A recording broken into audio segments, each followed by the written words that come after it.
In the year 2000, a tie-in game was made for the Marvel film Blade, featuring Snesley Wipes as the protagonist. In this game, you go around killing a lot of zombies, vampires, monsters, and innocent police officers and dogs. What the dog doing?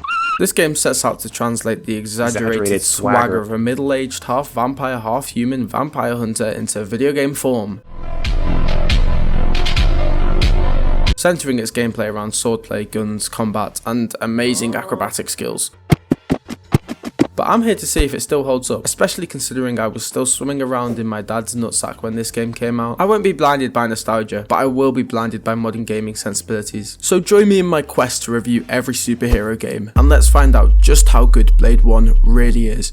Blade was developed by Hammerhead Studios and released on the PlayStation in 2000. This studio is responsible for actual bangers like Toy Story. It was also responsible for a port of Quake 2. You see, back in the day, every film ever had to have a tie-in game. From films like James Bond, to Wallace and Gromit, to Cory in the House.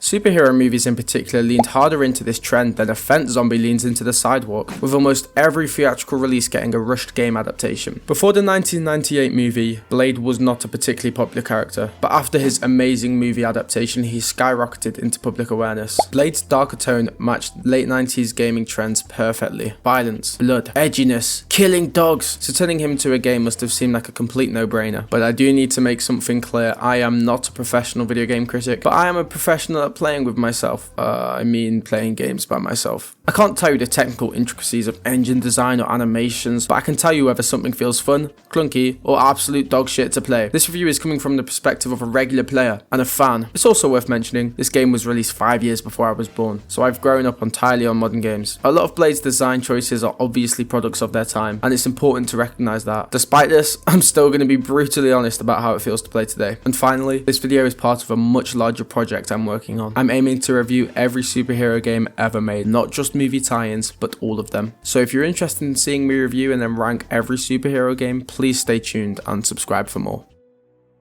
Firstly, let's take a look at the story. Now, I'm going to be so real, I wasn't following the story during my playthrough of the game. This is either due to the fact that it's a dull story, or due to the fact that I have the attention span of a drunk pigeon. So I'm not going to hold it against the game, and I'll use the power of research to explain the story to you guys. This is a video game, not a movie. So the story mainly exists to serve the gameplay. It's basic, but it works. The game opens on a rainy night in the city. News reports talk about rising gang violence and a series of mutilation murders. Blade somehow manages to hitch a ride on the helicopter and gets dropped into the docks. Yo, this looks insane. What's he doing? What is this guy doing, bro? It is genuinely one of the funniest things I've ever looked at in my life. He was sent by his mentor Whistler, who sends him after a vampire gang called the Von Esper, who hang around the docks. While clearing the area, Blade overhears dock workers talking about a mysterious crate with no shipping records and a foul smell. That leads Blade to jump onto a train to investigate. Mid-mission, Whistler warns Blade that communications are compromised. He's been set up, and then contact is lost. The train Blade is boarding crashes, and then Blade is contacted by Mannheim, a vampire working for the House of Palantine. Mannheim reveals that Whistler has been captured and offers Blade a deal. Kill their rivals, the Dragonetti, and Whistler walks free. Blade obviously doesn't trust the deal, but he keeps moving. Blade then meets Dragonetti, who's some weird floaty guy who explains that vampires are in a civil war within the greater house of Erebus. It's too many words at this point. The Palantine want total dominance and are transporting an ancient creature known as the Night Beast. The Night Beast is uncontrollable, even while dormant. If it fully awakens, it will plunge the world into eternal darkness. The Palantine believe they can control it to rule over humanity, but Dragonetti says that is complete nonsense and sends Blade to the City Museum to retrieve an artifact that could help to stop it. Before that, Blade rescues Whistler and then gets slammed out by some other weird floaty guy, and then Whistler rescues Blade. Blade reaches the museum, but it's already overrun. The curator who had the artifact is dead, and the item is gone. Instead, Blade finds a prophecy. On the first night, it came as a child and murdered. On the second night, it came as an ancient and slaughtered all. In the day, it rested again.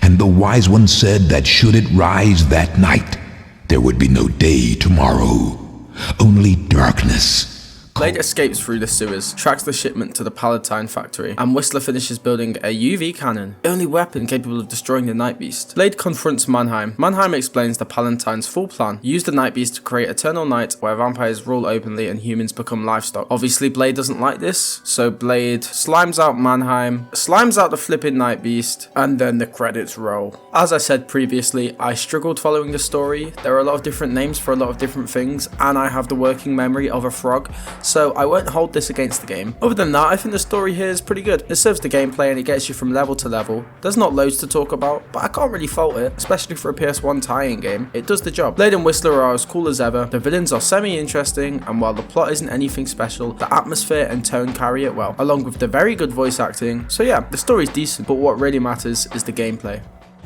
Since this is Blade the video game, gameplay is going to be the most important part of this review. I have a love-hate relationship with the gameplay. Some stuff I think is really cool and unique, and other stuff gets me so mad. Let's start with combat. You have multiple weapons in this game. You start with a pistol and you eventually unlock a shotgun and a machine gun. Instead of free aiming, you hold R2 to lock onto enemies and press X to shoot. On the surface, this is extremely basic and boring, but what saves it is the critical hit system. When you lock onto an enemy, a timer fills up. If you shoot at the perfect moment, you land a headshot that usually kills most standard enemies instantly. This makes the gunplay a lot more interesting, as there becomes an element of challenge. You have to time it right. You have to evaluate whether it's worth getting the extra damage by waiting for the critical hit, or if there are too many enemies that you have to just shoot straight away. Each gun also has a different critical speed timer, with the shotgun being the fastest, and then the pistol, and then the machine gun being the slowest, making you have to think quickly about the most appropriate weapon to use in your scenario. Funnily enough, during my first few hours of playing, I hadn't figured out that there was a critical hit method. They tell you on the game over screen, but usually when I die I just spam X to fucking reload in, so I wasn't paying attention, so that's my bad. There are also multiple different forms of ammo that do different damage depending on the enemy type. Standard bullets are strong against humans, carbon bullets are strong against zombies and monsters, and silver bullets are strong against vampires, which again took me longer than I'd like to admit to work out. You also eventually get the multi-launcher, which is like a special weapon with multiple ammo types. Some of these are absurdly powerful, like the blades and bolts, while others are almost unusable. The grenades, for example, were an absolute disaster. Every time I tried to use them, they fired directly in front of me and immediately just killed me. High ground, distance, different angles, nothing fucking worked. I just kept dying. So maybe I am doing something wrong. But if a weapon is this hard to figure out, that's a design issue. A lot of times the weapons were janky, particularly the shotgun. It just wouldn't shoot when I was pressing X in times where it was detrimental to me. This made playing the game really frustrating at times. There's also a strafe mechanic, but Blade moves so slowly and awkwardly while strafing that I almost never used it. It really felt pointless in most encounters. Overall, the gunplay has some genuinely cool ideas, but it feels heavily undercooked. When everything clicks, it can be quite fun and can be quite satisfying, but too often the jank takes over and kills the momentum. Blade's iconic sword somehow gets the worst treatment in the entire combat system. Swordplay is incredibly shallow. It mostly boils down to spamming X and hoping you get the first hit. There's almost no nuance or depth to it. You can also press circle to kick, which sometimes knocks enemies away, and it adds a tiny bit of strategy by letting you create space. But that's about it. I can't lie, I used this mechanic a lot. I just loved kicking people and watching them fly away. It made me laugh. You can also use stamina packs to swing faster, but that's basically the entire sword system in a nutshell. Other than that, there is not much to the swordplay. I rarely ever used it unless I went against the vampire ninjas, since it's the most effective weapon against them. You can technically punch enemies too, but I honestly have no idea why you'd bother, outside of wanting to see the tough as fuck animation.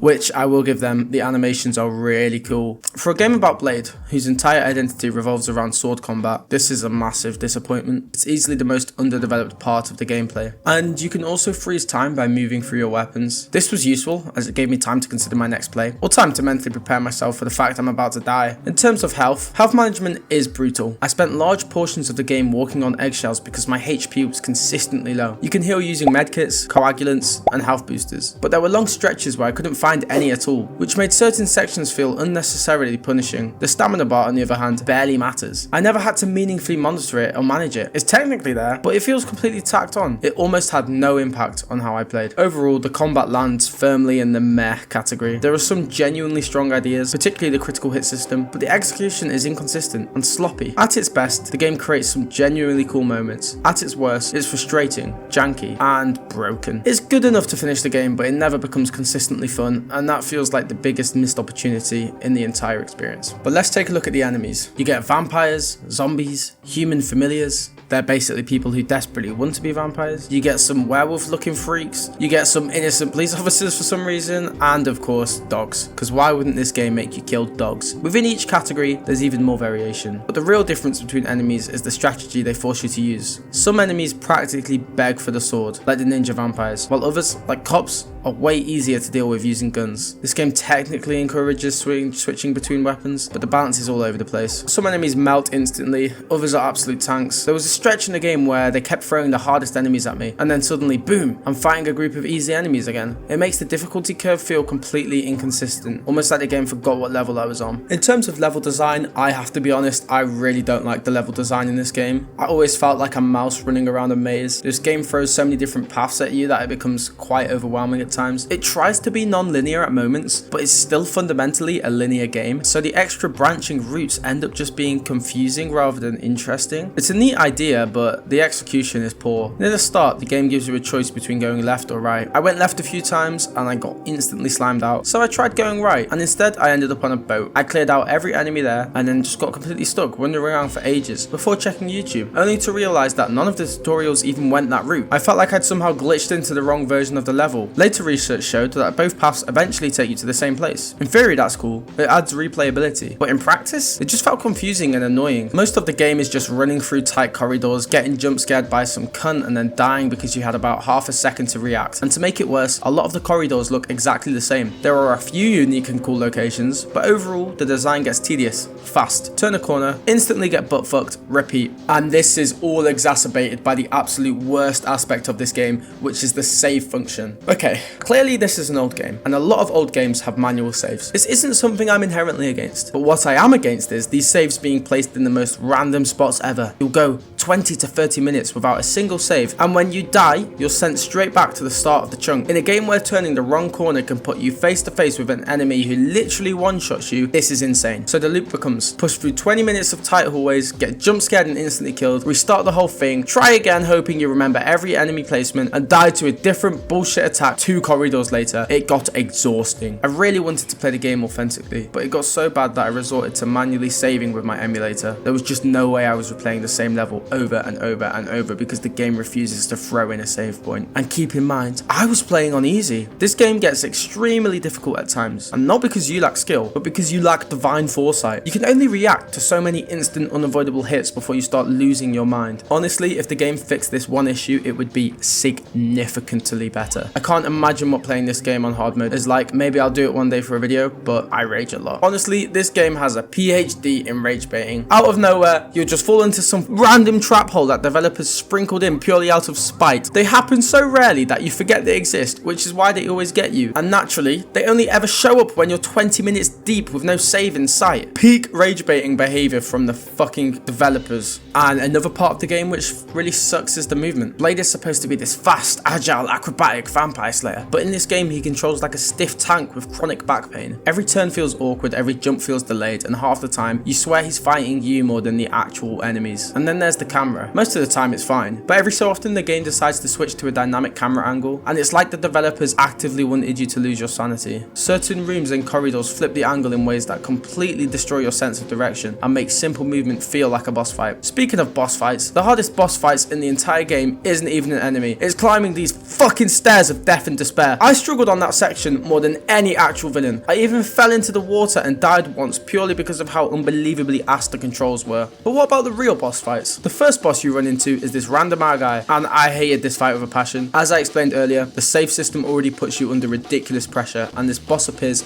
way after your last save but way before the next one. So every time I reached him, I was basically on life support. Luckily, I figured out the strategy pretty quickly. Run to one side of the room, shoot, run to the other side of the room, shoot, repeat until dead. In fairness, this fight probably dragged on because I still hadn't figured out critical hits, but even with that, it was still a pretty dull encounter. And honestly, that's the theme of the boss fights in this game. They're either weirdly easy or weirdly boring. Most of the boss fights in this game followed this pattern. There's one boss that's literally just a guy with a machine gun and a grenade launcher. Once he shoots his grenade, you have a few seconds of safety to return fire, and if you keep shooting him, he gets stun locked. It's not challenging at all when you understand the pattern. Then there's this goofy-ass, floaty-ass guy. It played almost like a classic charging boss fight. It reminded me of Bane from the Arkham games. You basically just trick the enemy into hitting themselves. It's simple, but it's entertaining. It's probably my favourite boss fight in the game. You also fight Mannheim, who was probably my favourite fight in terms of character. He had a cool design, a cool vibe, but the fight itself, it wasn't difficult. It was just alright. And then we get to the final boss fight, which is by far the worst boss fight in the entire game. Remember how I said the game had some non-linear elements? Well, one of those directly affects this fight, and not in a good way. Apparently, you're supposed to collect all of the parts for a UV cannon, which Whistler uses to build you a weapon, specifically for killing this boss. I didn't collect all the parts. So instead of getting the night version of the mission, I ended up with the fuck-ass day version. I enter the arena, and the Night Beast has this protective aura that makes him immune to bullets. I see 4 panels out of order. I figure out the sequence instantly. I press all of them, expecting this to disable his shield and start the actual boss fight, but no. The panels literally open a shutter, sunlight shines in, and the boss instantly fucking dies. That is it! I swear to Christ, I've never been so let down by a boss fight in my entire life. I put my sweat, blood and cum into this fuck-ass game, grinding through the jank and rage, and the last enemy just evaporates like he's allergic to cutscenes. I was genuinely in disbelief. Maybe I should have collected the weapon parts. Maybe that would have given me the real fight. But let's be honest, if a game has multiple endings and one of them sucks absolute ass, why even include it? Just make one good ending instead of one good one and one ass one. The real issue with these boss fights is that they're no harder than the normal levels. In most cases, the regular gameplay sections were tougher, simply because they threw multiple enemies at you at once. The final boss, which should have been the highlight of the game, ended up being the biggest joke in the entire experience. Overall, in terms of gameplay, I had a rather inconsistent time with it. There are some genuinely cool ideas, such as the critical hit system, which are just constantly undermined by janky controls,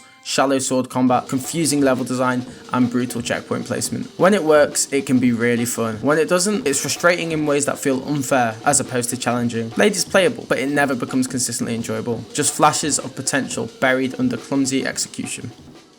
When it comes to judging this game's visuals, I'm not going to be too harsh. I played it on an emulator, widescreen, slightly upscaled, so I'm already not seeing the pure PS1 experience, and to be honest, I'm still pretty new to playing these old games. I don't have the deepest benchmarks to compare it to. Later on in this video, I'm going to look at some reviews from the time to see what people actually thought about the graphics, but I will say this, the game nails its atmosphere. The visuals might be dated, but the tone and mood are shockingly well done. The dark lighting, the gritty environments, and the gore, limited as it is by the hardware, all do a great job establishing that Blade is a more mature, violent character in a brutal world. Some levels have floors covered in blood, others have bodies hanging, limbs scattered, random streaks of gore smeared across the environment. It's surprisingly effective at creating a horror style vibe, and when paired with the music, it goes crazy. The soundtrack in this game is nothing short of excellent.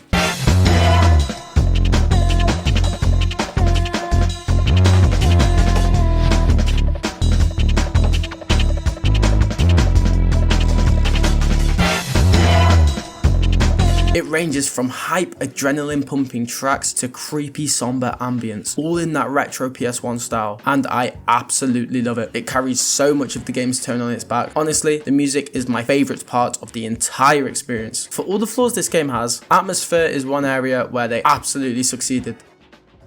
I tried to look into the context behind the development of this game to see if there are any reasons why it's lacking in certain areas. Blade was developed by a small studio called Hammerhead Games. It was located in a small town called Southport. I actually live pretty close to Southport, and believe me, it's tiny. So hearing that a Blade game was developed there genuinely shocked me. Although TT Games, they do the Lego games, they're also very close to me, and they're also made in quite a small town, so I guess it doesn't really mean anything, but the location alone made me think the studio probably wasn't massive. And sure enough, one website lists Hammerhead as having around 25 employees, which is quite small for a 3D PS1 game. Hammerhead wasn't a large or well-funded studio, and Blade was one of their final major projects before the team dissolved a few years later, which already hints the development cycle was pretty rough. But then I found the holy grail of information: a man, a myth, a legend, named Bouncing Blue Soul 5270. This guy comments on every single review of this game I have ever seen, dropping lore like he's guarding national secrets. If he comments on this video, I will know that I have truly made it in life. According to the GOAT, Bouncing Blue Soul himself, Blade originally had far more ambitious plans. Branching routes, alternative stages, random encounters, but Activision pushed for a more streamlined linear direction, and this would explain the issues I have with the game being linear and non-linear at the same time. Hammerhead was also under a strict release window. Since they were still finishing up the Quake 2 port, Blade fell behind schedule. Because of this, huge amounts of content had to be cut, entire levels were removed, story threads were abandoned mid-development, and ideas that were meant to go somewhere were left hanging. Clearly,